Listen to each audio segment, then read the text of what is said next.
Alright, can you record me real quick? Nope. Alright. It's already recording. Alright. Let me not talk smack then.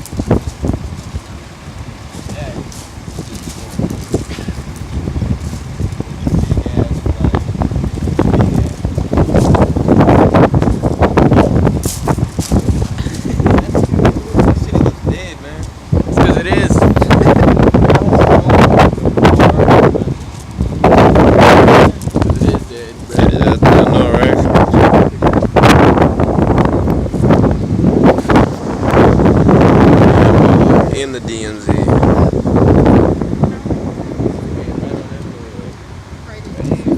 That is a long ass run to make it from here to over here.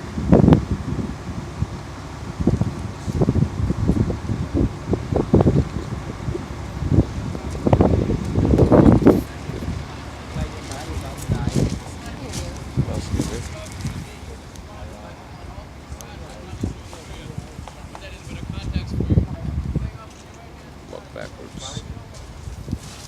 Excuse me.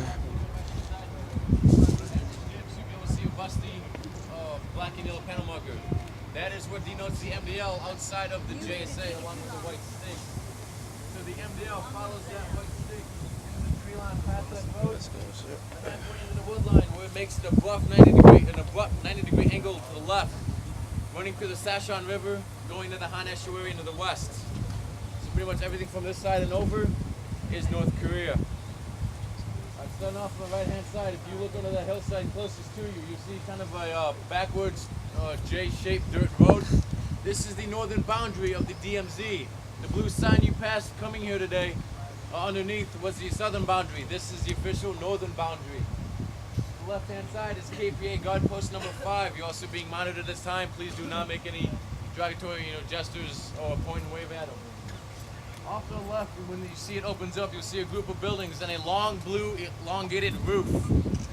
This is the old NNSC Czech and Polish camp. After the Korean War, they no longer wanted the Czech and Polish in their country, so they cut off power to this building. The Czech stayed about 2 months. The Polish stayed 2 more years after the power was shut off until they finally got sick of it and left the country. If you follow this little monument, the point goes straight forward. You see another group of buildings right off past the tree line, and kind of like an A-frame white house. This is the second ironic building named within the DMZ. This is North Korea's Peace Museum. It's ironically named the Peace Museum because it holds the two axes that were used in the axe murder incident. Off to the left, down here on the bottom, you will see Checkpoint 4, United States Command Checkpoint 4. Bridge and overtune. You can't see KPA Checkpoint 7 because of the tree line. But UNC Checkpoint 4 is no longer used because everything that could be seen by Checkpoint 4 is seen more clearly up here by Checkpoint 3. Little black grassy knoll right there out in the middle of the road is the focal point for the 1976 axe murder incident. And if you notice, there's four kind of spur trees. And in the middle, if you can see the monument sitting down there on the ground, that's where the large yellow poplar tree once stood, and there's also the monument dedicated to Captain Arthur Boniface and First Lieutenant Mark Barrett. Off the left-hand side, you have Gijongdong, or Propaganda Village, and its extremely large flag. The flag is flying very well today. It takes a large gust of wind to get this flag to fly. It weighs 600 pounds dry. It is lowered during inclement weather, for it would tear under its own weight. It already has once during the last tsunami we had. South Korea and Taesongdong, they lowered their flag. North Korea thought they'd be big and brave. Well, South Korea lowered their flag. We're not going to lower our flag. That's what you get. It tore under its own weight. So they've got another one. They put that one up. Everything that you see in Gijongdong, it's pretty much a multi-million-dollar Hollywood film set. Because everything you see is upkept. Everything you don't see on the other side is rubble and unpainted brick and just no good. I mean, when we've had people come from North Korea and sponsor tours, and they tell us about Gijongdong. Off the right-hand side, you kind of see a skyscraper. It's like you got the glass windows on the left side. This is Kaesong Industrial Complex headquarters. There's about 20,000 North Korean workers, 10,000 South Korean managers. They can't talk to each other, so they have Chinese come in and pretty much translate for them, so there's no more hostility. North Korea and South Korea could not be unified through government, so this is their first attempt to do it through business. So the Kaesong-dong Industrial Complex is kind of like its test baby, seeing if it works. It hasn't had a problem so far. They make about 150 different products throughout the Korea Peninsula. Samsung and LG Plus are its two biggest manufacturers. So everything, components, hardware, the casing is all made inside this area. Gyeongdong is what you see up close. Everything from the left, you see the buildings, and its strings behind it. That is Kaesong City. Kaesong and Taesongdong are the only two cities within the DMZ that's still inhabited. This is because after the Korean War, these two cities were founded to try to bring unification between North and South Korea inside the DMZ. It never happened, so this is the second attempt, the Kaesong Industrial Complex. You may take pictures, keep taking pictures. If you have any questions, feel free to ask me. And there's one more thing I want to point out. It's actually quite visible. If you look off into the distance, you will see a needle-like structure on the mountain range. This is one of North Korea's jamming towers. This is used to jam incoming television transmissions to shut out the outside world from everything in the North Korea. They don't know what really TV is or radio stations. They sing songs. The songs are composed of everything to the great leader Kim Jong-un or the prior leaders. They go to school, they only study about their leaders. If you look at anything online or anything that they have documenting the Korean War, anything like that, is all paintings. They've got a painting of Kim Il-sung taking on the whole army. We've got actual photographs. They've got paintings. So everything they tell us is propaganda. So the Kaesong village are the ones at the foothills of the mountain? Yes, the Kaesong City is actually, like you said, is at the foothill of mountains and kind of spans behind the, and it kind of still runs off to your left a little bit.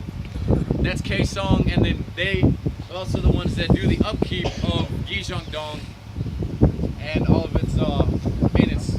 And we say it's a Hollywood film set because most of these buildings in it are just four sides of the roof. When this village is rarely lit up at night, you'll see the light start off from the very top. It will come down and it gets dimmer, showing that these buildings have no floors. And the windows, and some of the windows and doors are even painted on. Wow. So there's really no one living in this village. It's just a multi-million-dollar Hollywood film set. How many people live in that area? Actually living there, yeah, the village itself is about 1,000, and if you see the very beginning of the village, off the right hand side, you see like a line of gray, kind of tan roofs. It's like single-story buildings. Those are the actual workers that live there, and then everyone else does live in Kaesong itself. Okay, so the manufacturer barely sees that. Yes, and to do the upkeep, they just go right back and forth. But the actual city of Kaesong sits right there, and it is inhabited. Gyeongdong is not inhabited. The reason Gyeongdong is made to look so well, right after the Korean War, Taesongdong was nothing but a bunch of huts and mud piles. So they constructed this very well village to make it look like a village of paradise. So really nice skyscraper to a mud hut. It's more of a chance to like, hey, I want to defect and go live in something better, but yet there is no one living there. So it's kind of a sham, ha, we got you.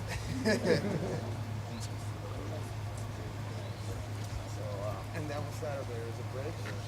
Yes, right there is the Bridge of No Return. Oh, wow.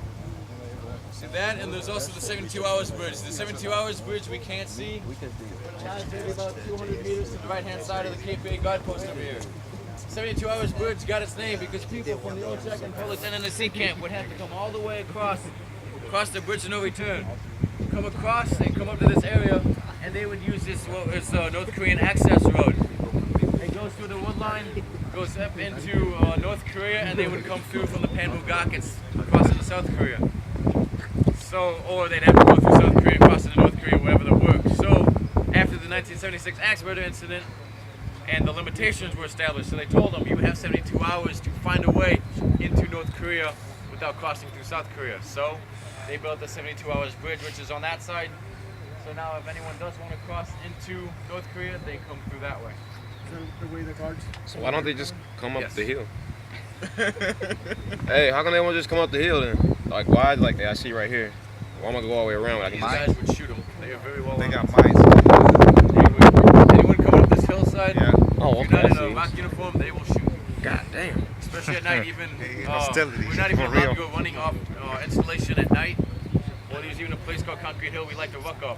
If we would do that at night, we would get shot at. They have a shoot first, ask later policy. So we don't do that. Shoot first, then ask the question. Not a good So we just stay on compound or we stay on the main road. Oh shit, yeah. Anything else in the distance, they don't play around here. Is that the radio we can hear? It's kind of hairy. Yeah. Oh, I don't want to hear that. Look at paradise, Like again, like on the right hand side, there's another metal structure. And we see how close they get to the broadcasting on the propaganda. Alright, ladies and gentlemen, about 2 more minutes, taking pictures. We'll get back onto the bus. It seemed like it was kind of chilly. This is also the coldest place it gets during the winter. Check 1-3 is the coldest place on the Korean Peninsula. Everything comes from mountainside and we just get swarmed.